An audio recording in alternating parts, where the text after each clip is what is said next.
მართლა საგანგებო ამბავია ახლო აღმოსავლეთიდან. ირანმა ახალხან გამოაცხადა, რომ სრულად ტოვებს მოლაპარაკებებს ამერიკის შეერთებულ შტატებთან და ხსნის ახალი ომის ფრონტებს არა მხოლოდ ახლო აღმოსავლეთში. გარდა ამისა, ირანი იმუქრება კიდევ ერთი სრუტის გადაკეტვით, რაც საბოლოოდ პარალიზებას გაუკეთებს მსოფლიო ნავთობის ექსპორტს. ირანის შეიარაღებული ძალები და ყველა დაჯგუფება, ეგრეთ წოდებულ წინააღმდეგობის ფრონტის, ანუ ირანის ყველა პროქსი ძალა რეგიონში, ციტატა, მტკიცედ არიან განწყობილნი, უპასუხონ სიონისტების დანაშაულებს და გახსნან ახალი ფრონტები. ეს მოხდა მას შემდეგ, რაც სწორედ ამ თუთებში აშშ და ირანი აგრძელებენ ერთმანეთის მიმართ მასშტაბურ სარაკეტო დარტყმებს, ხოლო ისრაელმა გააფართოვა შეტევა ლიბანში. ნავთობის ფასები მაშინვე გაიზარდა, რაც მიუთითებს, რომ ახლო აღმოსავლეთში ომი კვლავ მძვინვარებს. კერძოდ, შეერთებულმა შტატებმა სარაკეტო დარტყმები მიაკენა ირანის სამხედრო ობიექტებს. დარტყმები განხორციელდა ირანის რადიოლოკაციურ სადგურებსა და უპილოტო აპარატების მართვის პუნქტებზე გარუქში და ქეშმის კუნძულზე. ირანმა მაშინვე უპასუხა დარტყმით. ქუვეითი დღეს იცავდა თავს რაკეტებისა და უპილოტო აპარატების შეტევისგან, რომლებიც ისლამური რევოლუციის მცველთა კორპუსმა გაუშვა. ქვეყნის მასშტაბით განგაში გამოცხადდა. ამ დროს ისრაელმა ლიბანზე მასშტაბური შეტევა დაიწყო. პრემიერ-მინისტრმა ნეთანიაჰუმ საჯაროდ განაცხადა, რომ ჯარებს უბრძანა კიდევ უფრო წინ წასულიყვნენ ლიბანის ტერიტორიაზე. ირანმა აშშ-ში დაადანაშაულა იმაში, რომ მათ ისრაელი უნდა შეეჩერებინათ და ახლა ომის გაფართოებით იმუქრება წითელ ზღვასა და ბაბ-ელ-მანდების სრუტეში. ჩემი სახელია ალექსეი პეჩი, მოდით ერთად განვიხილოთ ეს თემა, მაგრამ სანამ დავიწყებთ, გთხოვთ გამოიწერეთ ეს არხი, დაალაიქეთ ეს გამოშვება, დააწერეთ ნებისმიერი კომენტარი ამ YouTube არხის მხარდასაჭერად და გამოიწერეთ ჩემი Telegram არხი Pechi News. მისი ბული მოცემულია ვიდეოს აღწერაში.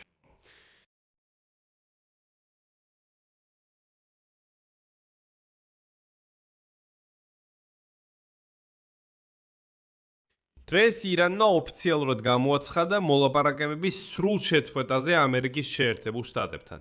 ამიტომ ეხლა შეგვიძლია ოფიციალურად თქვათ, რომ კიდევ ერთი მცდელობა ირანთან სამშვიდობო შეთანხმების მიღწევისა ჩავარდა.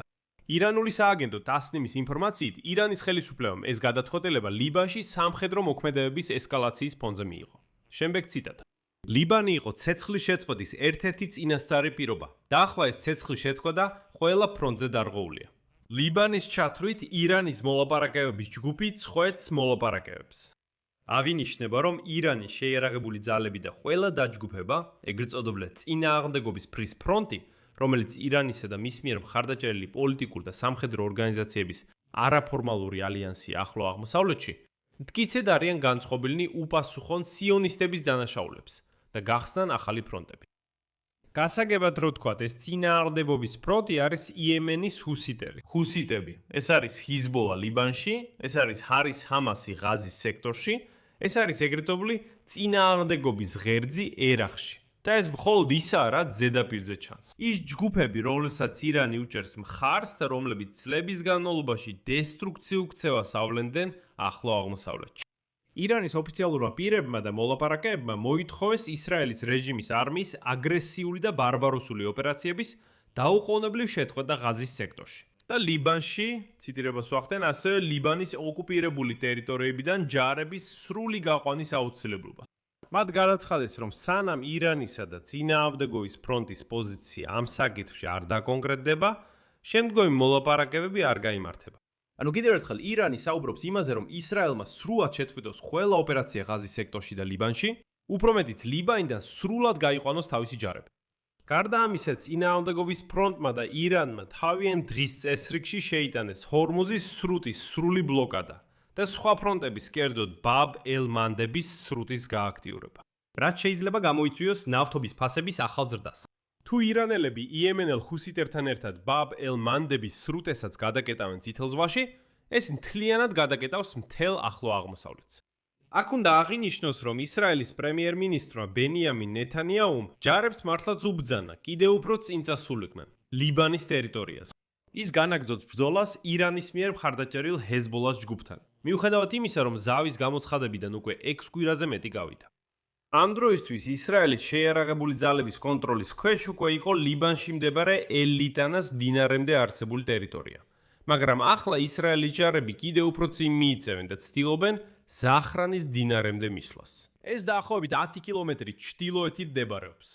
ნათანიაჰუს თქმით, მისი მიზანია გააღრმაოს და გააფართოოს ისრაელის კონტროლი იმ ტერიტორიებზე, რომლებიც ადრე ჰეზბოლას კონტროლის ქვეშ იყო. ამასთან დაკავშირებით სააგენტო აქსიოს წერს, რომ აშშ-ის კიდევ ერთი მცდელობა ლიბანში ცეცხლის შეწყვეტის მიღწევისთვის ჩავარდა. ზუსტად იმ დროს, როცა ისრაელი აფართოებს თავის სახმელეთო ოპერაციას და აშშ-ოსგან ითხოვს ნებართვას მასშტაბური დარტყმების განხორციელებაზე, ჰეზბოლას ობიექტებზე, მათ შორის ბეირუთშიც, ლიბანის დედაქალაქში. აშშ რამდენიმე კვირის განმავლობაში მოუწოდებდა ისრაელს თავი შეეკავებინა ბეირუთზე დარტყმებისგან. დეესკალაციის უფრო ფართო სტრატეგიის ფარგლებში. მაგრამ ამერიკელმა ოფიციალურმა პირმა ანონიმურობის პირობით დღეს მიანიშნა, რომ ეს პოზიცია შეერბილდა. შემდეგ გვხვდება მისი ციტატა. აშშ არ ელოდება, რომ ისრაელი შეეგუება ტერორისტული ორგანიზაცია ჰიზბოლას მხრიდან მშვიდობიან მოსახლეობაზე მიმდინარე თავდასხმებს. შედეგად ისრაელი მასშტაბურ შეტევაზე გადავიდა. მაგრამ ეს ყველაფერი არ არის. გასულ შაბათ-კვირას ამერიკის შეერთებულმა შტატებმა ირანს დარტყმები მიაყენა, რომლებიც მათი თქმით თავდაცვის მიზნით განხორციელდა. ამავე დროს აშშ-ის პრეზიდენტმა დონალდ ტრამპმა უარი თქვა ცვლილებებზე შეთავაზებულ შეთანხმებაში, რომელიც რეგიონში არსებული ცეცხლის შეწყვეტის რეჟიმის გაგრძელებასა და ჰორმუზის სრუტის მუშაობის აღდგენას ეხებოდა. კვირას საღამოს აშშ-ის ცენტრალურმა სარდლობამ განაცხადა, რომ ირანში შაბათ-კვირას განხორციელებული დარტყმები ირანულ რადარებსა და მართვის პუნქტებზე იყო პასუხი, ციტატა, აგრესიულ ქმედებაზე. ირანის მხრიდან, მათ შორის ამერიკული უპილოტო საფრენი აპარატის MKU-1-ის ჩამოგდება, რომელიც საერთაშორისო წყლებში იმყოფებოდა. დარტყმის ქვეშ აღმოჩნდა ირანული რადიოლოკაციური სადგურები და უპილოტო აპარატების მართვის პუნქტები გორლკესა და კეშემის კუნძულზე. ამასობაში რამდენიმე ირანული სახელმწიფო მედიის ცნობით, ირანის ისლამური რევოლუციის მცველთა კორპუსმა განაცხადა, რომ ამერიკულ ავიაბაზაზე დარტყმა მიაყენა. ეს განცხადება ირანის ისლამური რევოლუციის მცველთა კორპუსისგან მას შემდეგ გაკეთდა, რაც ქუეითმა განაცხადა, რომ უპილოტო აპარატებისა და რაკეტების შეტევა მოიგერია. ასევე ორშაბათს დილით აშშ-ის ცენტრალურმა სარდლობამ განაცხადა, რომ წარმატებით ჩაჯრა 2 ირანული ბალისტიკური რაკეტა, რომლებიც ქუეითში განლაგებულ ამერიკულ ძალებზე იყო მიმართული. ამ ფონზე ნავთობის ფასები კვლავ გაიზარდა მას შემდეგ, რაც ირანმა განაცხადა, რომ მშვიდობის მოლაპარაკებებს აშშ-სთან ტოვებს. აღნიშნა, რომ მანამდე აშშ და ირანი აწარმოებდნენ მოლაპარაკებებს ურთიერთგაგების წინასწარი მემორანდუმის ხელმოწერაზე, რომელიც უნდა დაესრულებინა საბრძოლო მოქმედებები და საფუძველი ჩაეყარა შემდგომ მოლაპარაკებებისთვის მნიშვნელოვან გადაუწყვეტელ საკითხებს. დონალდ ტრამპის მიერ მრჩევლებთან შეხვედრისთან შემოდრის შემდეგ შემოთავაზებულმა ბოლო ცვლილებებმა პარასკევს უკვე კიდევ ერთი კვირით გაახანგრძლივა გაჭიანურებული მოლაპარაკებები. ან დონალდ ტრამპი ფაქტობრივად გუშინ ამტკიცებდა, რომ ირანი ყველაფერზე თანახმაა, მაგრამ დეტალების დასაზუსტებლად კიდევ რამდენიმე დღეა საჭირო. კერძოდ იუწყებოდნენ, რომ დონალდ ტრამპი უფრო მკაცრ ფორმულირებებს მოითხოვდა ირანის ბირთვულ ვალდებულებებთან და მის დაპირებასთან დაკავშირებით, რომ კვლავ გახსნის ჰორმუზის სრუტეს. ტრამპმა ასევე გამოხატა შეშფოთება იმასთან დაკავშირებით, თუ რა ფინანსური დახმარება შეიძლება მიეცეს ირანს ამ შეთანხმების ფარგლებში. მას ეშინოდა შედარებების, როგორც თავად ამბობდა, ფულის შეკვრებთან, რომლებიც ბირთვული შეთანხმების ფარგლებში იქნა გადაცემული ბარაკ ობამას დროიდან, რომელსაც ის ძალიან სუსტად მიიჩნევს. და აი ბოლო დღეებში თეთრ სახლში ყველა ამტკიცებდა, რომ შეთანხმება უკვე თითქმის მიღწეულია. როგორც თავად დონალდ ტრამპი ამბობდა, 95%-ით მზად არის. მაგრამ სანამ თეთრ სახლში ხმამაღლა ყვებოდნენ მოლაპარაკებების წარმატებებზე, იქ გადაწყვეტეს ერთი ძალიან მნიშვნელოვანი ეპიზოდი დაემალათ. როგორც გახდა ცნობილი, გასულ კვირას ირანული ბალისტიკური რაკეტა ჩამოაგდეს ქუეითში ალი ალ-სალემის ავიაბაზასთან ახლოს, რის შედეგადაც ბაზის პერსონალს დაშავდა ჩამოარდნილი ნამსხვრევების გამო. ანუ მაშინ გადაწყვიტეს უბრალოდ დაემალათ ინციდენტი, რათა მოლაპარაკებები არ ჩაშლილიყო. მაგრამ აღმოჩნდა, რომ უკვე გასულ კვირას ირანელებმა ამერიკულ ბაზებზე შეტევები დაიწყეს. შედეგად ეს იმით დასრულდა, რომ ირანი უბრალოდ გამოვიდა მოლაპარაკებებიდან. მაგრამ ამ დროს შეერთებულ შტატებში ბენზინის საშუალო ფასმა კვირას მიაღწია $4.26 გალონზე. ეს 46%-ით მეტია, ვიდრე ომის დასაწყისში. შედეგად, გალობის გამოკითხვა აჩვენა, რომ მხოლოდ 16% ამერიკელებისას აფასებს ქვეყნის ეკონომიკას როგორც შესანიშნავს ან კარგს. აქ წერტილს დავსვამ, თქვენი აზრი და დასკვნები დაწერეთ კომენტარებში ამ გამოშვების ქვეშ. გამოიწერეთ არხი და აცკაპუნეთ ზარზე და არ დაგავიწყდეთ მოწონება.